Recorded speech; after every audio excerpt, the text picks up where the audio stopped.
Creemos que los cubanos tienen el mismo derecho que cualquier otro pueblo de América Latina o que también otros países que han vivido bajo regímenes dictatoriales de disfrutar de la libertad.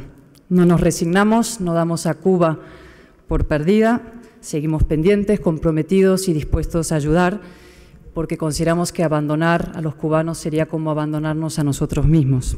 Y por eso hemos invitado hoy a este curso internacional a una persona muy, muy especial, que para nosotros quiero decir que es un especial privilegio tenerla aquí entre nosotros, a Joanny Sánchez.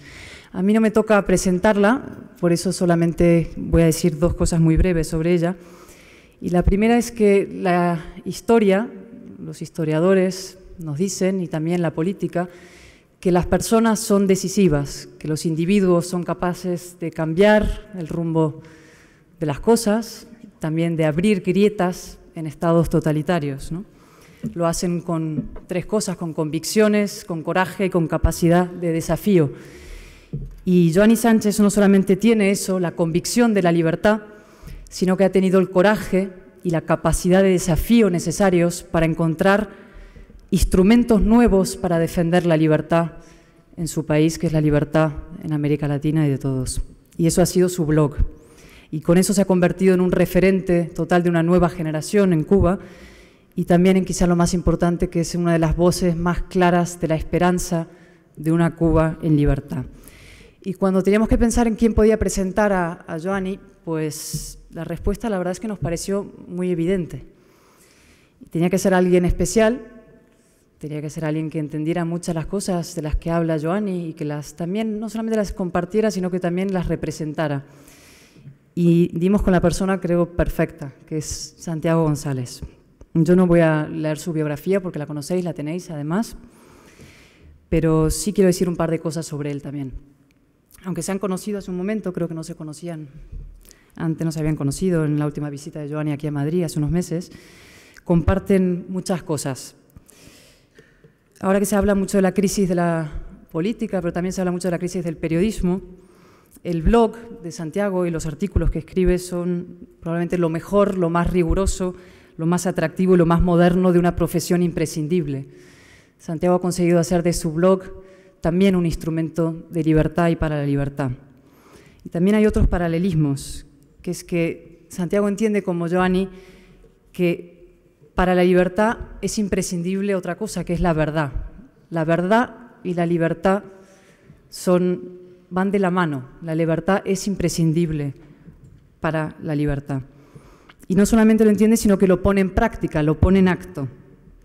Y eso exige mucha memoria. Él ha dicho en su momento que tiene una memoria, dijo algo más que prodigiosa, dijo otra palabra, pero tiene una extraordinaria memoria y también utiliza un instrumento muy poderoso para la verdad, que es la hemeroteca. Conocer y dar a conocer los hechos, los de antes y los de ahora. La hemeroteca en sus manos a veces es un instrumento letal para algunos, pero sobre todo es un instrumento de regeneración democrática, es un instrumento democrático de regeneración. Él es como un gran filtro. Cualquier declaración, frase, artículo que pases a través de Santiago, de sus ojos, de su cabeza, de sus neuronas, pues sufre un proceso de filtro. Todo lo que sea demagogia, manipulación, mentira, queda decantado y queda en evidencia. Y también, y en eso también se parecen mucho, y lo decía yo hace un momento, Santiago ha vivido también ese desafío de la libertad, lo ha vivido y lo vive, lo conoce de primera mano, en otro territorio más cercano a nosotros que Cuba, físicamente, que es en el País Vasco. Ha defendido la libertad, ha combatido las mentiras y las manipulaciones del nacionalismo y de una izquierda que se ha empeñado en muchas ocasiones en recurrir a los sentimientos, a lo que Santiago en un libro muy brillante escribió, el desparrame sentimental de la izquierda, para no asumir su responsabilidad.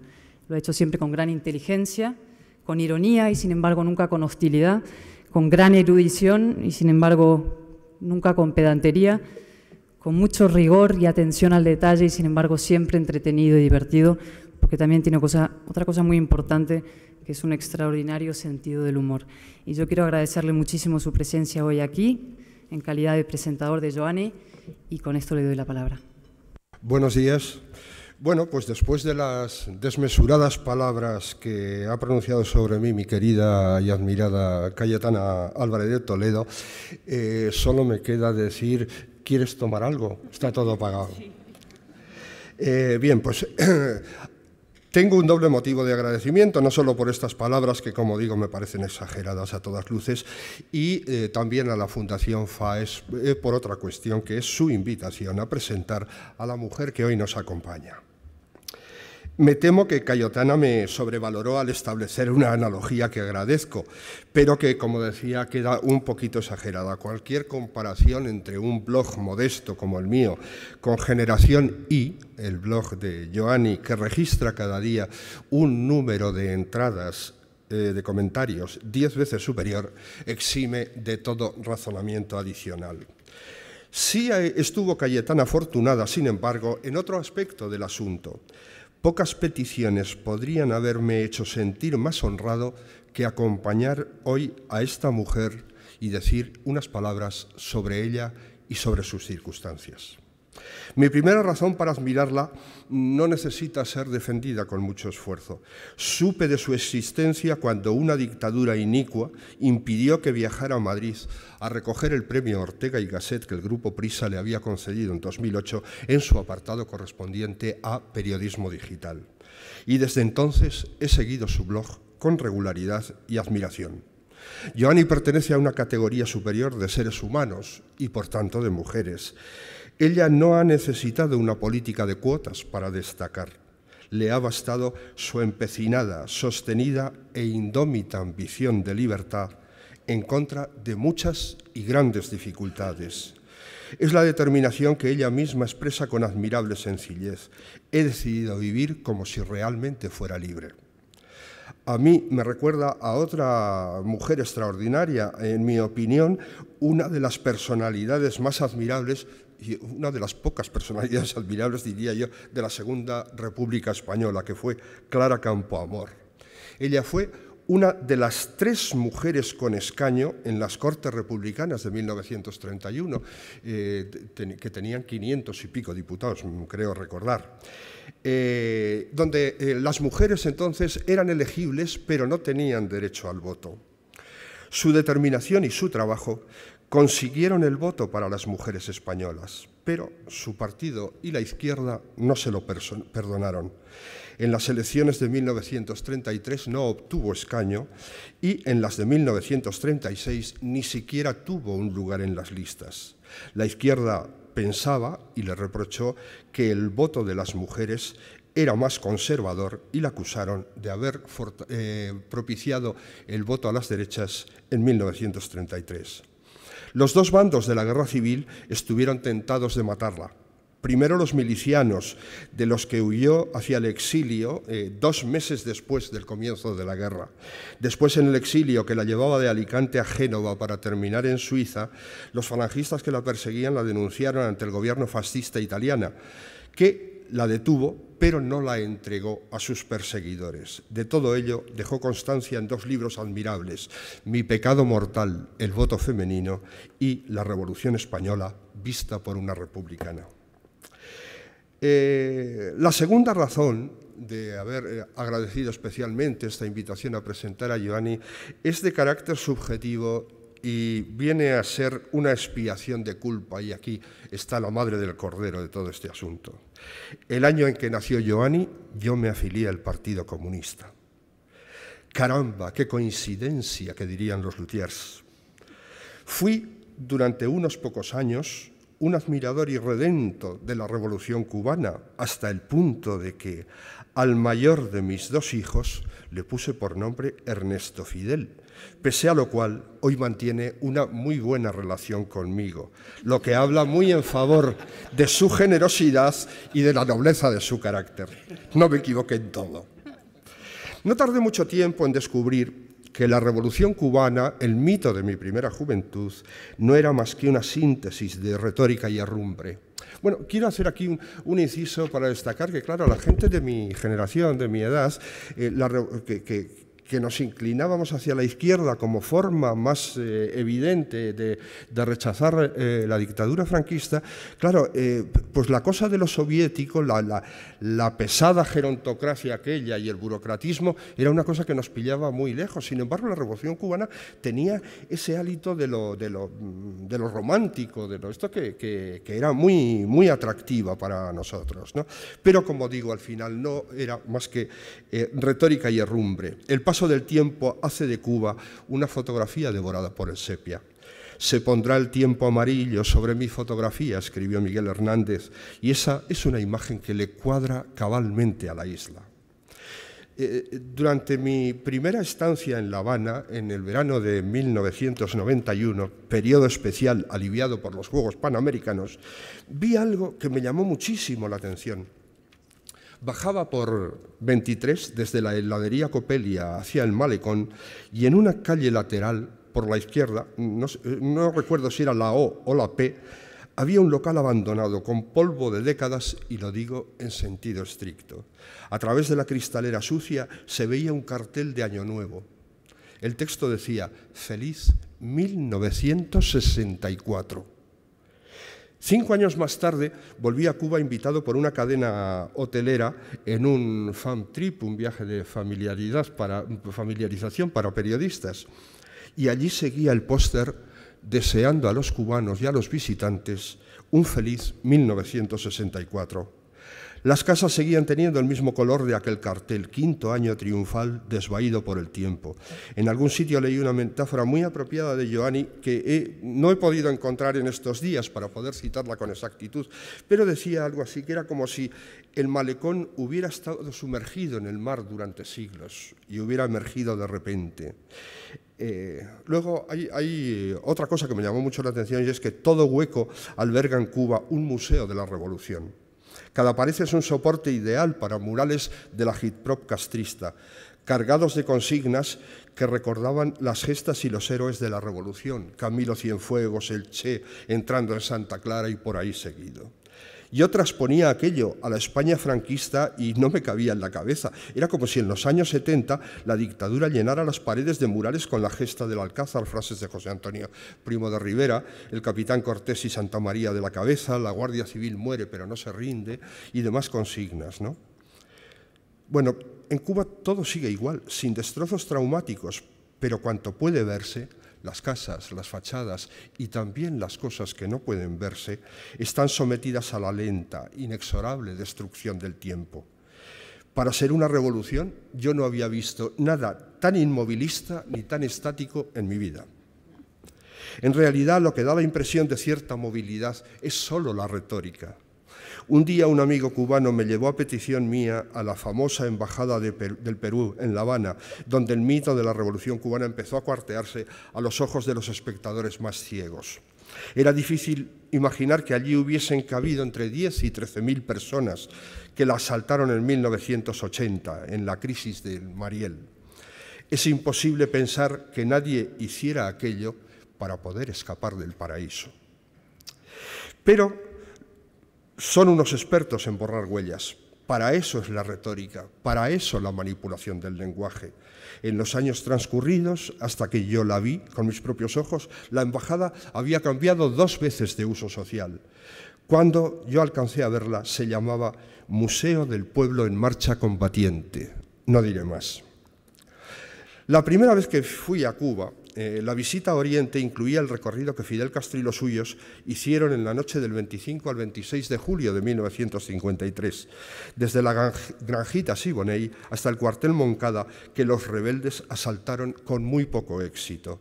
La mayoría fueron abatidos a tiros y el resto, Castro entre ellos, hechos prisioneros. Daré 3 detalles solamente.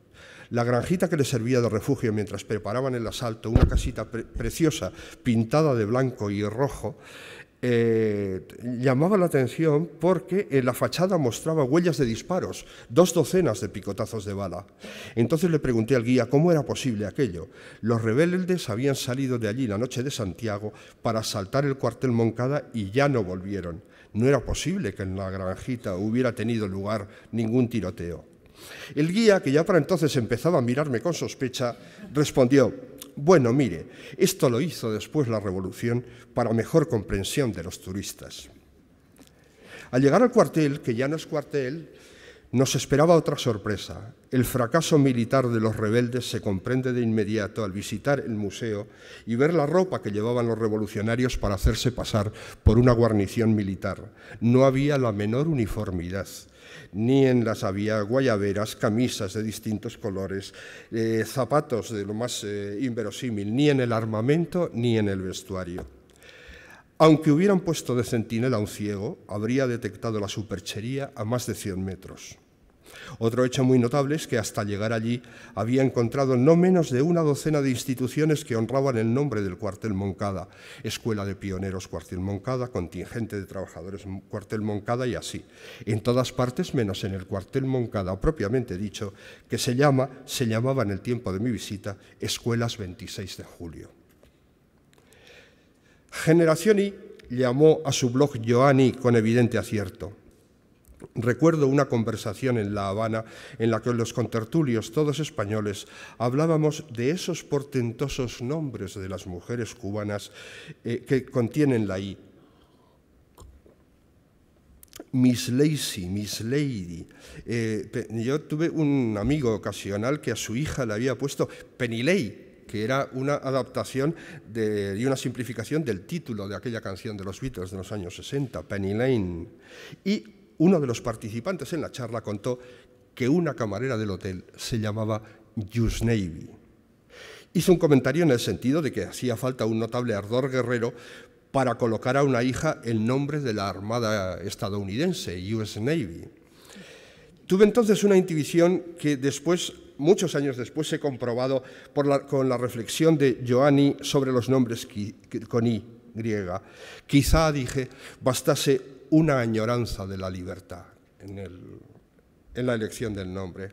Joanny cuenta sus experiencias como una costumbrista muy avezada, capaz de hacer un minucioso retrato psicológico y moral a través de una crónica prodigiosa de la vida cotidiana, donde se alternan comentarios sobre los apagones, el cuentapropismo, las permutas de vivienda, con acontecimientos algo menos ordinarios y más cargados de amenaza. Imposible no recordar la evocación que Joanny hace del primer repudio que recuerda siendo niña. La turba mostrando su hostilidad a una vecina que quiso marcharse desde el puerto de Mariel, o los problemas para algo tan elemental como conectarse a Internet. Impresiona leer en el libro de sus experiencias blogueras el making of de la generación Y, los tropezones que todos los días tienen con las dificultades de la vida cotidiana, porque el verbo clave de la vida de los cubanos es resolver. Resolver es partir cada mañana de la necesidad de hacerse con la vida, encontrar alimentos, transporte, los 1000 ridículos objetos que forman parte de nuestra higiene, vestuario, necesidades domésticas, sin que nosotros, los que hemos ido a caer en la parte afortunada del mundo, nos tomemos la molestia de pensar jamás en ellos. Ojeando el blog de Joanny, estremece leer las dificultades de las mujeres cubanas para hacerse con lo que ella llama almohadillas higiénicas, compresas, por poner solo un ejemplo. Una pareja cubana, en mi primer viaje que hice con mi novia, una pareja cubana se nos acercó a nosotros y pasamos con ella una velada extraordinaria. En un momento dado nos enseñaron su cartilla de racionamiento. Tenían que optar, por ejemplo, entre pasta dentífrica y pinzas para la ropa, ganchitos se llamaban en aquella cartilla. Pero lo que más necesitaban era comunicación, hacerse comprender y explicar la íntima tragedia que sufren por haber nacido bajo la tutela de la Revolución cubana. La propia Joanny escribe en su libro WordPress: en esta isla de los desconectados donde vivo, solo el 2,9% tiene la posibilidad esporádica y accidentada de navegar por la gran telaraña mundial. En toda la ciudad de La Habana hay 2 ciberlocales donde una hora de acceso cuesta el tercio de un salario mensual. y todo contado con una gran capacidad de descripción sustentada en una prosa tan viva y ágil como ajena a cualquier pedantería. Generación Y es un blog altamente adictivo que no debería perderse nadie con un mínimo de interés en la vida, en las personas y en lo que, en mi opinión, es el mito con más arraigo y más falsedumbre en la historia del siglo XX. Joanny va a intervenir a continuación para hablarnos del desafío de la libertad con una metáfora espléndida que ella va a explicar, la de las ovejas indómitas. Su intervención va a ser deliberadamente breve. Luego tendremos ocasión de abrir un turno de palabra para que puedan preguntarle todo aquello que consideren pertinente. Por mi parte, nada más, salvo pasarle la palabra a Joanny con el deseo de que la libertad sea una planta que también arraigue en Cuba y que lo haga pronto, porque no tenemos mucha vida para gastar tan tontamente. Y tal como decía el bolero de la gran compositora mexicana Consuelo Velázquez, se vive solamente una vez y hay que aprender a querer ya vivir. Muchas gracias por todo, Joanny, por tu ejemplo y por ti misma. Sí, buenas tardes. Muchísimas gracias por la invitación. Gracias, Santiago, por esas palabras tan hermosas. Gracias, Cayetana, por esa presentación. Y justamente traía un texto muy breve que, de manera metafórica, porque allí, en el fondo, allí soy filóloga todavía, aunque el periodismo y la informática pues me han apasionado mucho más en los últimos años, pero pues esa vestimenta de filología, de literatura, de metáfora, de símil, me acompaña cada día de mi vida. Entonces, a través de una metáfora, de un texto muy breve, quiero introducir lo que es para mí, lo que podría ser para muchos ciudadanos en el mundo, el desafío de la libertad. Ese espejismo que a veces nos acercamos y se aleja, está de alguna manera concentrado en las próximas palabras que diré.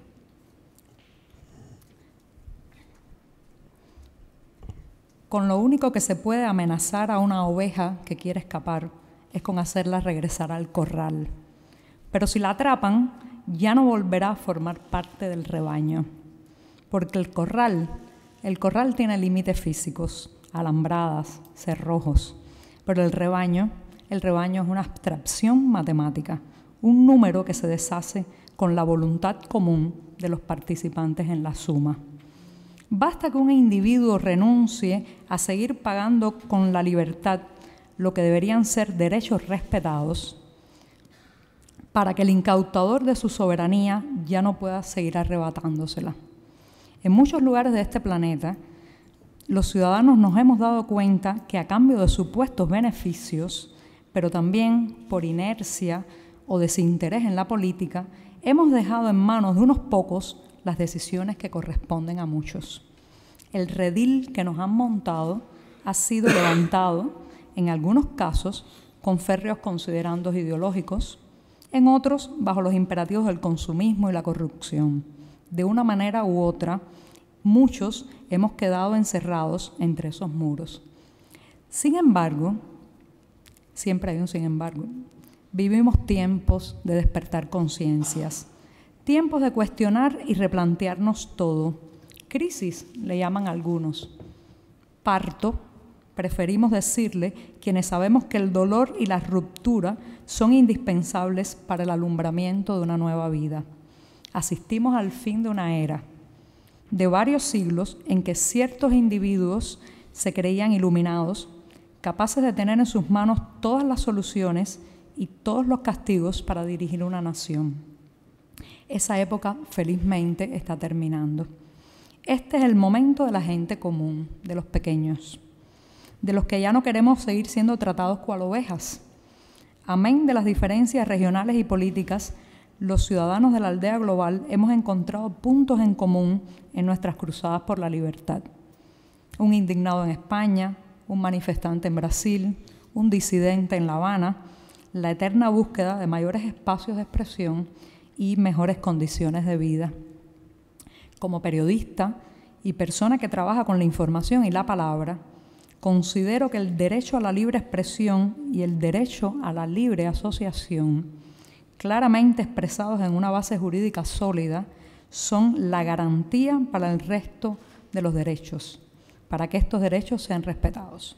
De nada vale que haya leyes que garanticen el derecho al trabajo, a la educación, a la salud, a la igualdad, si no es posible también protestar por su incumplimiento.